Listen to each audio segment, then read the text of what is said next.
If we could talk to aliens, what should we say? Today, I want to approach that question from a strategic standpoint. Voyager 1 is about 13 billion miles from the Sun and increasing that distance rapidly. It carries on board a gold-colored record labeled The Sounds of Earth, containing recordings collected by Carl Sagan prior to the Voyager's launch in 1977. Along with music and photos of human activity, the record contains greetings in a number of human languages, including one from the children of Earth. The message of the record is positive and cooperative. It is meant to convey to extraterrestrials the beauty of human culture and our friendly, peaceful disposition towards the universe. It's unlikely that Voyager 1 will ever be recovered by an intelligent extraterrestrial, but efforts to communicate with alien species continue. The controversial Messaging Extraterrestrial Intelligence, or METI, project, for instance, has recently convened scientists, artists, and researchers to begin constructing messages to be sent into space. This might be a terrible idea. As Stephen Hawking recently argued, extraterrestrial species advanced enough to intercept and decrypt broadcasts from Earth may be so much more advanced than us that they could easily kill or enslave all of humanity and have no compunctions about doing so. Better, Hawking suggests, to merely search for alien life without trying to establish contact. Unfortunately, humans have been broadcasting signals into space since the 1930s. Any radio signal broadcast on Earth will continue into space, and Seth Shostak, the director of SETI, argues that this means Hawking's concern is moot. We have already announced our presence. Let's assume for the time being that Shostak is correct. This means that the pressing question is how best to initiate interstellar diplomacy. Sagan's strategy was to broadcast our peaceful intentions and cooperative nature. We come in peace. Alternatively, we could, like a frightened rattlesnake, broadcast our willingness and ability to defend ourselves. Stay away. We have thermonuclear weapons and have been known to use them recklessly. I'm going to argue for the latter, the defensive and belligerent diplomatic stance. I'm going to do so by doing my best job to reconstruct the argument for the peaceful stance and showing all the ways that it goes wrong. Why should we advertise peaceful intentions? Well, put simply, the argument in favor of taking a peaceful stance is that it's more likely to lead to peaceful relations. If we want to avoid catastrophic war with aliens, we should make predominantly cooperative overtures in our messages to the stars. This argument suggests that we should depend on virtuous extraterrestrials, so let's call it Dove. Dove relies on an analogy from human diplomacy to extraterrestrial diplomacy. And we should think, perhaps, that this analogy will hold because in order to detect and interpret interstellar messages, an alien species would have had to evolve and develop much like our own, and thus have similar social and moral capacities. It's this argument that I'm going to reconstruct in more detail in the following slides. Recovering an electromagnetic message from light years away is no simple task. It requires technology, probably technology more advanced than our own. And contrary to the pop culture image of a mad genius alone in a lab, scientific and technological advancement has always been an essentially social endeavor, driven by high degrees of specialization and divisions of labor. For this reason, we should think that recovering an interstellar message will require complex social structure. Interpreting a message from an alien species would be even more difficult. Someone would have to first recognize that the signal bears communicative intent, then determine how to decrypt the transmission into the message it represents, translate the message from an unfamiliar language in perhaps an unfamiliar sense modality or unfamiliar medium.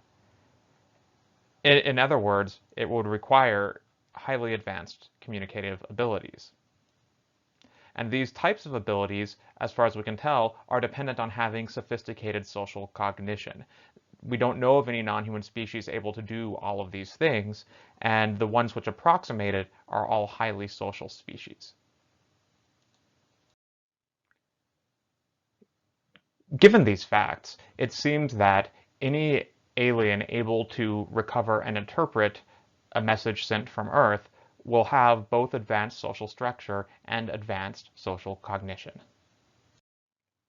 Evolutionary biology here on Earth seems to suggest that complex social structure and sophisticated social cognition both tend to evolve only among species which benefit from sustained cooperation, both within species and across species. This suggests that any alien species able to recover a message from Earth will be capable of sustained cooperation. The idea that we should give peace a chance as an opening move in interacting with another player who is capable of cooperation is intuitive, and is also supported by game theoretic modeling. The prisoner's dilemma models the decision by agents to cooperate or betray each other under situations of partial conflicting interests. It's better for both players if both cooperate than if both refuse to cooperate, but the best outcome for an individual player is to betray a cooperating opponent. In simulations of the repeated prisoner's dilemma, the winning strategy is often tit for tat or a variant, which opens by attempting cooperation and only abandons cooperation if the other side defects first. This suggests that giving peace a chance really is the rational first move in situations of partial conflicting interest that we expect to be ongoing. And this is precisely the sort of situation that we would find ourselves in many types of interactions with an alien race.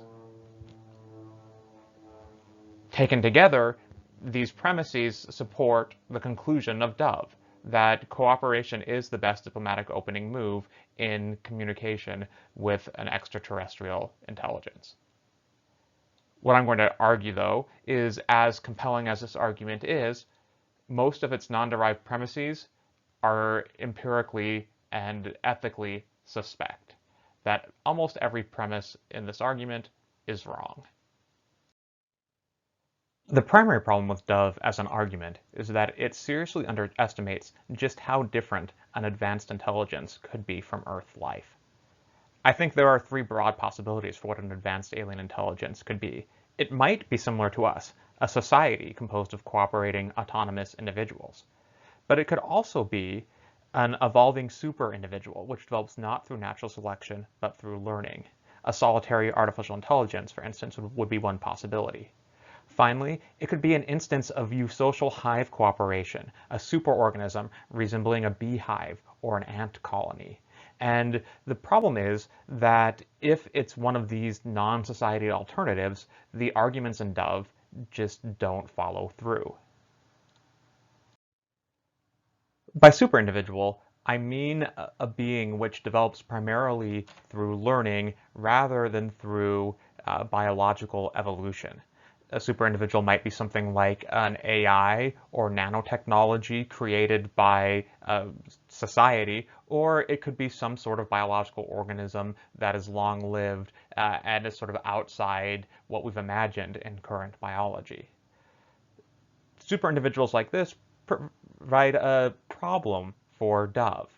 This is because an intelligent, long-lived superindividual could develop advanced technology outside the bounds of any society, undermining some of Dove's premises. Additionally, a superintelligent AI, for instance, might not have sophisticated social cognition, but I wouldn't want to write off its ability to interpret our messages. If it were intelligent enough, it could still glean information from our signals without needing to understand that they are communicative. Or it might be able to recognize the analogy between our external communication and its internal signaling systems, and thus infer how to interpret our messages.